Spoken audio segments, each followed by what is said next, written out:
हाँ सही गाड़ी घिनण का शौक है। ये वाली गाड़ी मुफ्त ही मिलती पी है। जेको चाहिए कमेंट करे। ये होंडा सिविक है, ये फ्री ऑफ कास्ट है, मुफ्त है, जेरा घिनना चाहे हाजिर है।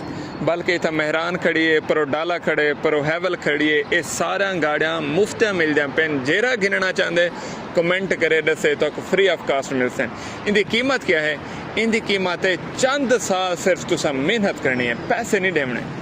चंद साल मेहनत करनी है, अपने आप को गाड़ी दे काबिल बनाना है। गाड़ी तो मुफ्त मिल सी। मैं भी कई साल मेहनत की है, वाला अल्लाह पाक मेरे को मुफ्ती गाड़ी दी है। मैं गाड़ी दे काबिल का नाम है, अल्लाह पाक दे नेमत है, अल्लाह पाक मेरे को दी है।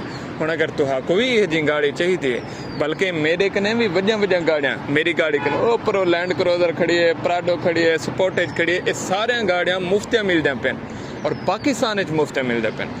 अगर तुसा पाकिस्तान रहंदे वे तो मुफ्ती कार चाहिए तो बराह मेहरबानी कमेंट करो, दसो तो कि गाड़ी हो तो फ्री ऑफ कास्ट मुफ्ती मिलसी।